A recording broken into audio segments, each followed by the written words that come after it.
जय हिंद साथियों। और आप सभी का स्वागत है आपके अपने यूट्यूब चैनल पॉलिटेक्निक इन्फो पर। और जैसा कि आपको पता है ये जेई कप 2025 का जो सीबीटी एग्ज़ाम ऑलरेडी चल रहा है। कई बच्चों के एग्ज़ाम ख़त्म हो चुके हैं, लेकिन अभी कुछ बच्चों के एग्ज़ाम्स बाकी हैं।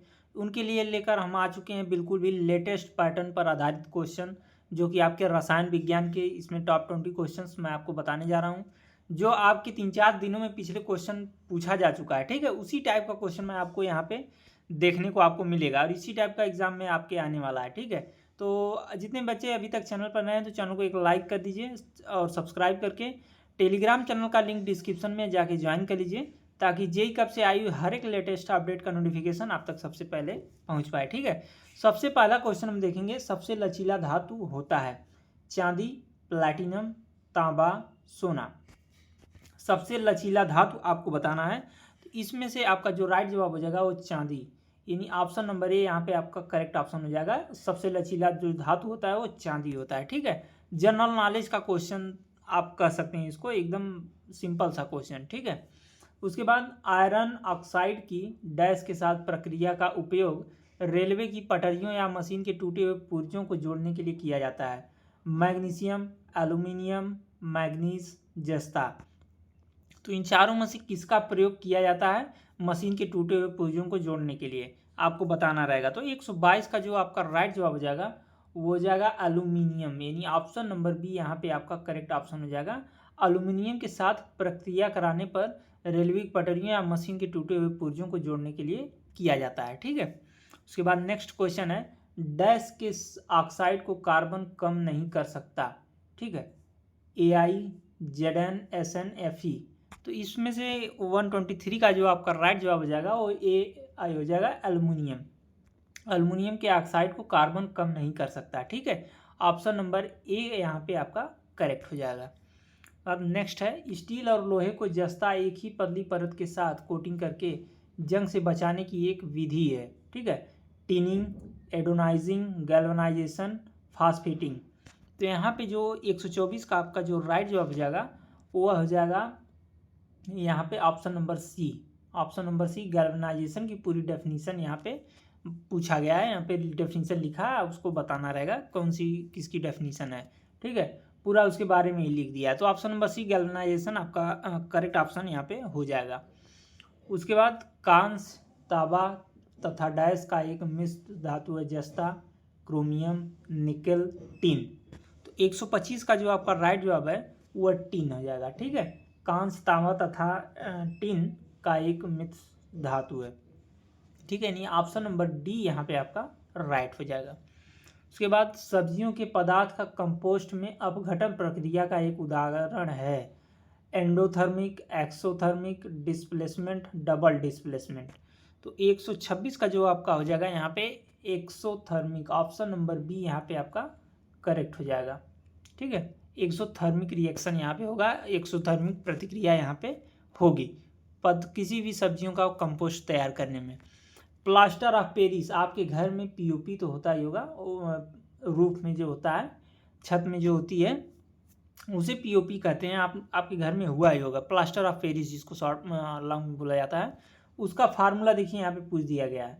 यहाँ फार्मूला लिखेंगे, आपको बताना है कौन सा पीओपी का फार्मूला है। तो यहाँ पे जो ऑप्शन नंबर ए आपका है वह पीओपी का फार्मूला है। ऑप्शन नंबर ए यहाँ पे आपका करेक्ट ऑप्शन हो जाएगा, CaSO4 × ½ H2O। ठीक है, ये आपका फार्मूला है प्लास्टर ऑफ पेरिस का। सीसा और टीन का एक मिश्र धातु है सोल्डर, पीतल, एमलगम, इनमें से कोई नहीं। तो 128 का जो राइट जवाब आपका हो जाएगा वो ऑप्शन नंबर ए हो जाएगा, यानी सोल्डर। सोल्डर आपका जो सीसा और टीन का एक मिश्र धातु है, option number A is correct option. जस्ता और सीसा डैश से अधिक प्रतिक्रियाशील तत्व है, तांबा, एल्युमिनियम, कैल्शियम, मैग्नीशियम। तो 129 का यहाँ पे भी आपका जो राइट जवाब हो जाएगा वो तांबा हो जाएगा, ऑप्शन नंबर ए यहाँ पे आपका करेक्ट हो जाएगा। तांबा से अधिक प्रक्रियाशील तत्व है। ठीक है, जब वसा और तेल डैश होते हैं तो वे पुराने हो जाते हैं और उनके गंध और स्वाद बदल जाते हैं, अपचयित, ऑक्सीकृत, अपघटित, अवक्षेपित। तो 130 का जो राइट जवाब हो जाएगा वो ऑक्सीकृत हो जाएगा, ऑक्सीकृत, यानी ऑप्शन नंबर बी। ऑक्सीकृत, जब वसा और तेल ऑक्सीकृत होते हैं तो वह पुराने हो जाते हैं और उनके गंध और स्वाद बदल जाते हैं। ठीक है, उसके बाद नेक्स्ट हमारा है मैग्नीशियम रिबन को चमकदार सफ़ेद फ्लेम में जलाया जाता है तो वह सफ़ेद पाउडर में परिवर्तित हो जाता है। वह पाउडर है magnesium oxide, magnesium carbonate, magnesium hydroxide, magnesium nitrate. तो ठीक है, तो 131 का जो आपका राइट जवाब हो जाएगा वो मैग्नीशियम ऑक्साइड उसको बोला जाता है। ऑप्शन नंबर ए यहाँ पे आपका करेक्ट ऑप्शन हो जाएगा। उसके बाद वैसे यौगिक का नाम बताएं जिसका उपयोग पानी के अस्थायी खारापन को दूर करने के लिए किया जाता है। यानी ऐसे यौगिक का नाम बताना है जो पानी में खारापन को दूर करता है। Sodium carbonate, bleaching powder, sodium bicarbonate, baking soda.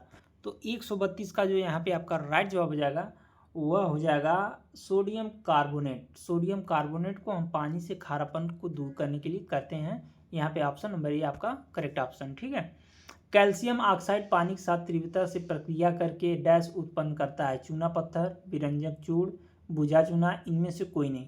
तो 133 का जो राइट जवाब आपका हो जाएगा ऑप्शन नंबर सी यहाँ पे हो जाएगा। ऑप्शन नंबर सी बुझा चूना।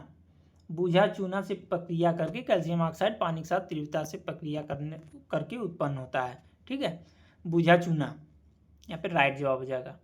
सफ़ेदी के 2 से 3 दिनों बाद बनता है और दीवारों को एक चमकदार फिनिश देता है। Calcium oxide, calcium hydroxide, calcium carbonate, calcium sulphate. तो 134 का जो राइट जवाब यहाँ पे हो जाएगा वो कैल्शियम कार्बोनेट हो जाएगा। ऑप्शन नंबर सी यहाँ पे आपका करेक्ट ऑप्शन है। 134 का सी ऑप्शन। उसके बाद संगमरमर का रासायनिक सूत्र। संगमरमर का रासायनिक सूत्र क्या होता है? CaCl2, CaSO4, CaO and CaCO3। तो आपको पता ही होगा यहाँ पे कैल्शियम, यहाँ पे CaCO3। ऑप्शन नंबर डी आपका करेक्ट ऑप्शन है। ठीक है, हमारा आमाशय डैश बनता है वह भोजन को पचाने में सहायक होता है। Acetic acid, hydrochloric acid, formic acid, sulphuric acid. तो हमारे आमाशय में आपको पता होगा, जनरल नॉलेज का क्वेश्चन आपसे पूछ दिया कि आपके आमाशय में कौन सी एसिड बनती है जो भोजन को पचाने में सहायक होती है। तो 136 का जो ऑप्शन नंबर बी है यहाँ पे हाइड्रोक्लोरिक एसिड यानी HCl। आपके पेट में, आमाशय में आपका जो HCl बनता है जिससे खाना पचने में अच्छे से पचता है। ठीक है, तो ऑप्शन नंबर बी यहाँ पे आपका करेक्ट ऑप्शन हो जाएगा। नेक्स्ट है सेबानातूथ इनामल हमारे शरीर का सबसे कठिन पदार्थ है। Calcium chloride, calcium phosphate, calcium carbonate, calcium sulphate. तो 137 का जो आपका राइट जवाब है option number B calcium phosphate. Option number B यहाँ पे आपका राइट जवाब हो जाएगा। ठीक है, क्लोर अल्कली प्रतिक्रिया का उपयोग डैश के उत्पादन के लिए किया जाता है। NaCl, HCl, Na2CO3, NaOH। तो 138 का जो राइट जवाब है ऑप्शन नंबर डी है NaOH, सोडियम हाइड्रोक्साइड। ठीक है, उसके बाद नेक्स्ट है ब्लीचिंग पाउडर डैश द्वारा क्लोरीन की प्रतिक्रिया से बनता है।